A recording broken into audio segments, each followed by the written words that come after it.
Welcome to Sun King Studio 92. I'm Matt Pelsor, and we are here with Taylor from CAAMP. Hey, Taylor, hey. really cool to meet you. Yeah, great to be here. Thanks for having me. I don't want to use up too much time. I want to get right to the music pretty soon. But so, Officer of Love, you wrote it in 2019, and you finished the studio version when like late September, something like that. But you went back to Nile City Sound in Fort Worth, which is where you recorded By and By. Why'd you go back? Um, Honestly, the universe we just kind of fell there. We were down in Austin, um, starting a tour at what's that big festival called? ACL. Hmm. And it's a 2 weekend festival, so we were going to be in the city for a week. And I had written that song, and the guys were all, we were all really gung ho about it.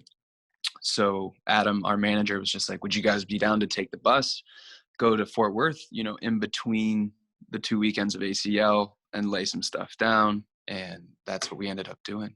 So that's why Niles came back into the equation. And I'm so happy it did. Yeah, I mean, like, why is that? You guys had so many great things to say about that studio. I mean, Oh it sounds like it was serendipitous. You were in the area and you just decided to take a jaunt back over. But I mean, there's plenty yeah. of studios to choose from. Absolutely. And us being just the way we are, kind of like free flowing rock and rollers, we never really put too much stress behind that decision. And Niles, there's too much to be said about the vibe of that place. Fort Worth as a town is like so cool. It's great food, great people. The weather's awesome. I mean, and we really just got comfy there. Just a lot of cool guitars and nice tones, nice amps, and Josh and Austin, just you know top class gentlemen, and the best of what they do, and bring the best out of us. So for that tune, specifically, like, I remember JB saying early on in the CAAMP record, like, he just loves songs with a groove, like a heavy groove. And so that part of like my heart knew that he would be, ideal for this song, because it's a vibe. It's like you feel it. It's heavy through there, just like the whole time. It's on kind of like that. It's already rocking. And so when we brought it to him, and we decided to just cut it live. Just You did it live? We did it live. So uh, actually, yeah, Officer kind of has like a mind blowing story behind it. And I'll just kind of I'll skim you through it. Basically, we tracked it. We built myself a little vocal booth out of baffles. Ev was on the drums, Marty on the bass, and Joe on this cool, like, I think it was like a whirly. And we played it, I think, like 2 or 3 times. And on the third take, I was just like, that was it. We just had the lights down low in the studio, and disco ball above Ev's head on the drums, and it was just vibing, and like, had my sunglasses on, smoking, like feeling like Lou Reed, and just like trying to like channel that, you know, that truth. And we cut it, and it was right there to tape, man. It was like right there. And then all I had to do was go on and put the guitar parts. So I just strummed through it a couple times and put that little lead line, and then the boys did their harmonies. So then we leave the studio, we go play at ACL, and we start our By and By tour. Couple weeks later, we get a call from our manager, and he's just like white in the face, and it's like, I don't know how to tell you guys this, but Josh hired a company to come back up the files at Nile City, like come back up his whole hard drives and stuff. And everything he had worked on in the last 2 weeks, the files were corrupted and irretrievable. Oh my God. So actually, he lost, a bunch of stuff, and it was devastating for him, and he felt horrible, and he was trying to fly us out to recut it and all this stuff. And like, it was like, it was kind of a moment of loss and panic, but we were like, also like, we had the one bounce. Yeah. Like the bounce that we sent to Dropbox that day, like unmixed, untouched, straight to tape. And we were just like, we have this wave file of the song. Like we can either fly back to Texas and recut it, or just master this. And that's what And you did? we just decided to master like the to tape, like the board mix. So like we sent it to Bob Ludwig, and he brought the magic out of it, and we just put it out and just said, that's the spirit of the song. Let's just rock and roll. Absolutely. Well, let's you're going to give us a live version of it now. This is Officer of Love from CAAMP on Sun King Studio 92, WTTS.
Stand up on my shoulders and tell me, darling, what can you see?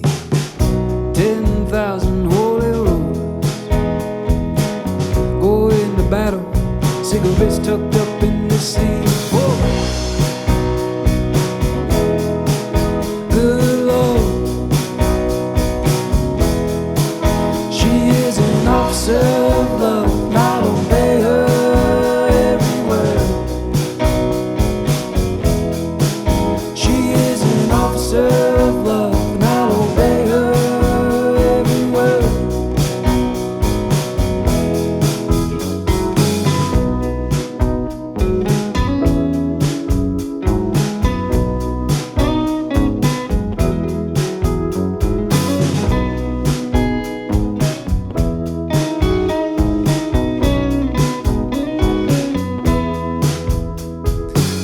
Take our loving on the run quite seriously, and I'm wondering if she's got a gun hitting up that sleeve. Now stand up on my shoulders and tell me, darling, what can you see? 10,000 holy rollers all going to battle and playing white tees. Go! Good Lord,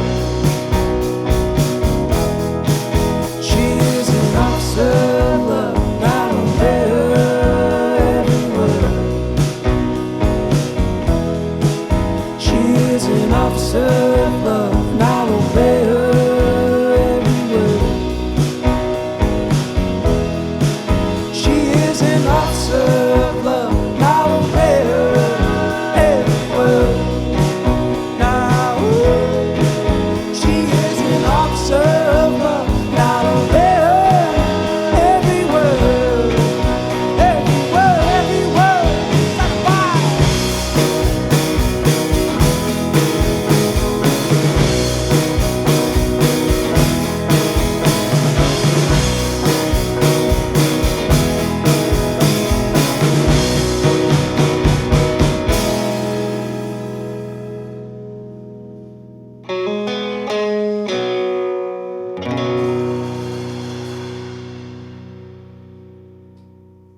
We're back with Taylor from CAAMP in this Sun King Studio 92 session.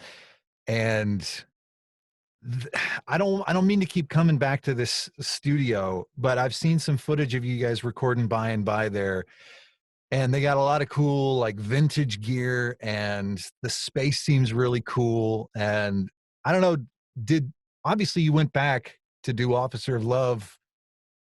Hmm.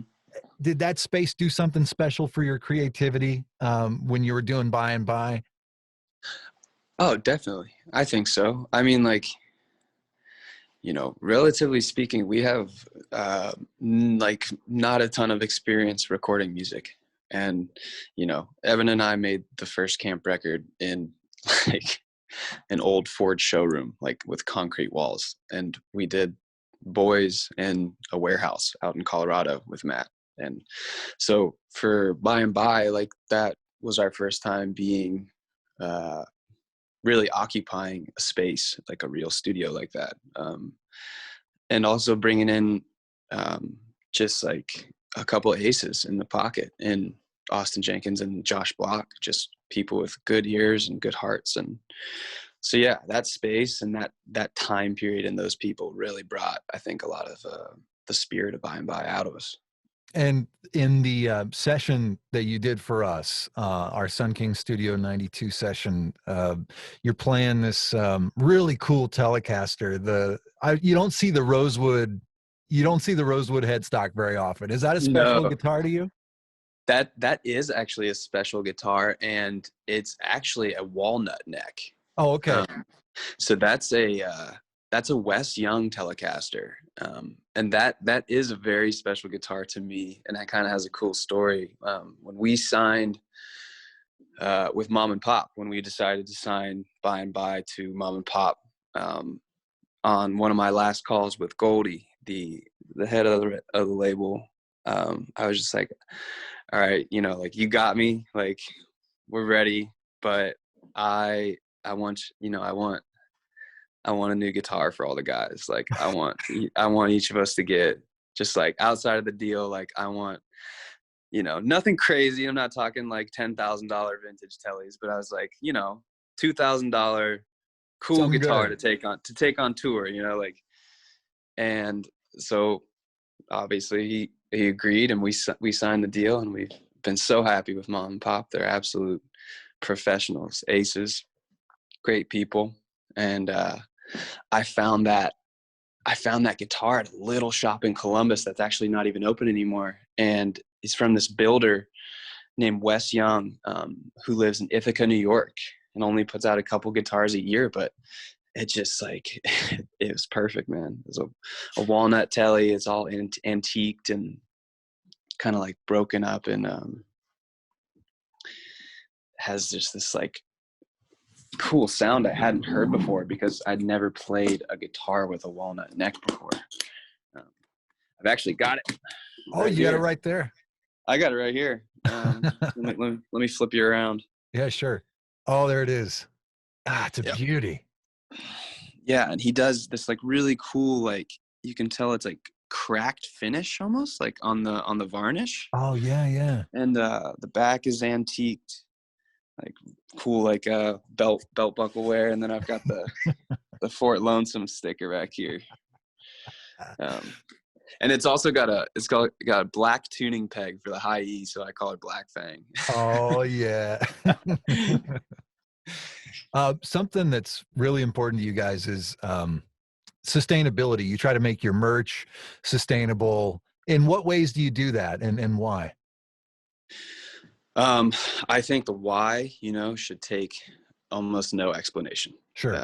I think at this point, if you're not aware or functioning and living in a way that is conscious of the impact you're having behind you, it's just,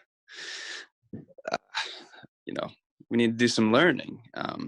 But how is, we teamed up with this really cool company called Ambient Inks, who use upcycled, recycled material, eco-conscious dyes. I honestly, I'm undereducated on all the ways they do what they do, but it's amazing. We get these basically we get these like year-end or quarterly reports on, you know, the chemicals we're saving and gallons of water saved, you know, chemicals reduced, things like bottles taken out of the ocean, and all those cool statistics, you know. And I just think, as you know, as a culture, you know, the music industry can be a little wasteful, and like our green room practices and our touring practices with all like the water bottles, and just like at shows, you know, like all those plastic cups, and then just down to everything, you know. It's a lot of just commodities, you know. And so our little impact of trying to stay sustainable and responsible for the environment is just like, you know, I believe in that, man. And like I was raised in kind of like a Huck Finn kind of childhood, where I have a supreme appreciation for nature, and I want my kids to have that as well, you know. And we don't get there with the way we're currently going, right? So I got one more question.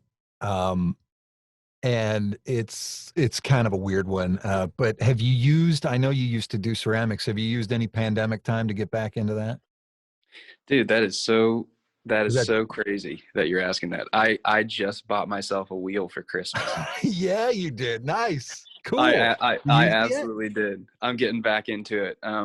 Yeah, so that's, I spent a lot of time in high school doing ceramics, and that kept me just sane and out of trouble. And it's actually what I got accepted to college for. Even though I didn't last too long in school, I've always had a passion for that. And so over Christmas, I bought a house, and it's got a little garage out back. And so I've got a kerosene heater out there, and I bought myself a wheel and a 50-pound box of speckle tan, and I've been throwing. Good for you, man. Yeah. Made anything cool yet? No, you know, I've only kept one bowl. Everything else I've just been kind of getting back into the rhythm of it all, you know. Yeah. And my buddy Coz, he's got a wheel as well. So we're going to get a batch of stuff together here, some keepers. And there's this place called the Kiln Room where we can actually go fire and get some pieces to finish. So yeah, just getting back into the groove. It's kind of sweet, but I can't believe you asked that. It's like a weird time. Well, we're going to hear a couple more. I think you brought a couple songs from Boys, Autumn Leaves and Just Wondering. We did. Yeah. All right. Well, yeah, let's hear those. We were feeling nostalgic. I dig it. Taylor from CAAMP, man, so great to talk to you. Yeah, thanks for having me, Matt. It's been a great interview.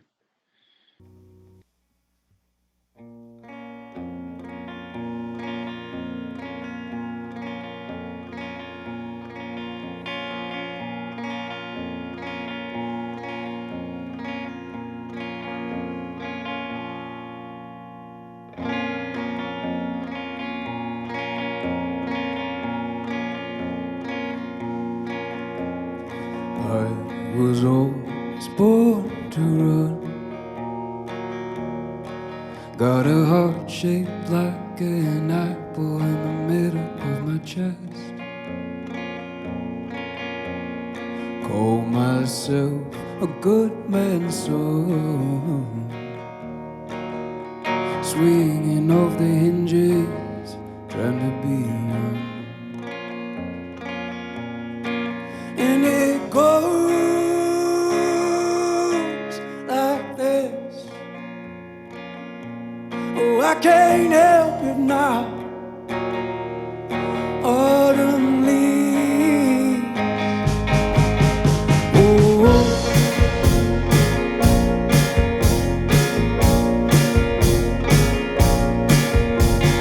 wear my head, you under too. Oh, if you know the spot you got me in.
gun and call my bluff. I have always known I knew the person who'd kill me. As the sea reflects the sun, seems we've heard the last of that Cherokee drum. 'Cause it goes like this. Oh, I can't help it now. Autumn leaves, and it goes like this. Oh, I can't help it now. Autumn leaves. What can I tell? The end of her life. How could I say we said it at the same time? Oh my, said it at the same time. Oh my, yeah.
Well, policeman in a Volvo said she didn't call. She didn't call. Now she's gone. She didn't call. Didn't leave a note. Somewhere in Nevada, they said she drank the water. Now somebody's daughter is never coming home. No, she didn't leave a note. The line was tight. Time is right to hit the road. Come on, let's go. She's living nice. She's living right there on the coast.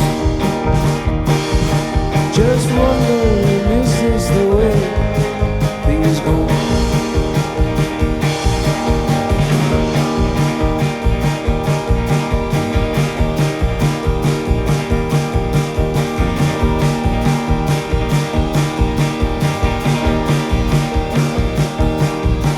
Well, she got right by a cokehead with pistols up in both hands. Her thought about her old man had to keep on going and find herself a nice man, like she knows she can. Some boy like the old time said he'd like to spend time with fireplace and red wine, maybe an early bedtime. Oh, he'll draw a fine line. You're a fine-ass girl. He'll treat you right. He'll be polite. Most every night. Make you a wife, yeah. You look so good and white. Just wondering, is this the way to spend your life?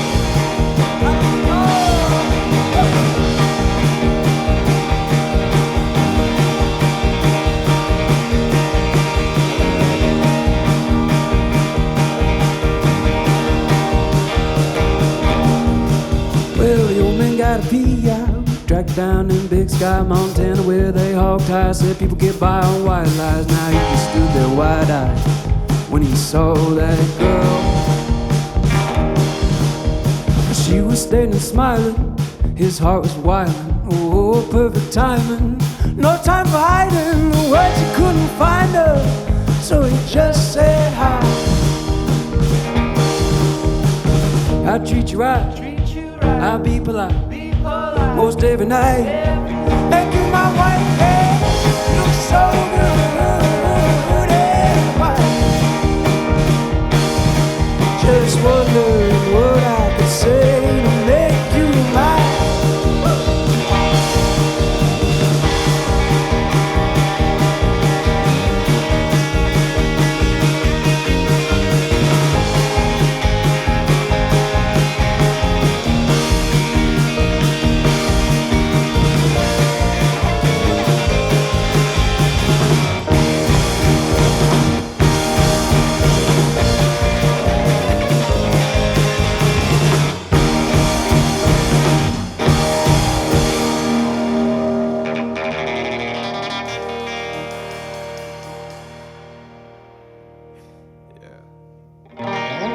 Thanks so much for joining in for our Studio 92 performance, and thanks to the good folks at 92.3 for having us.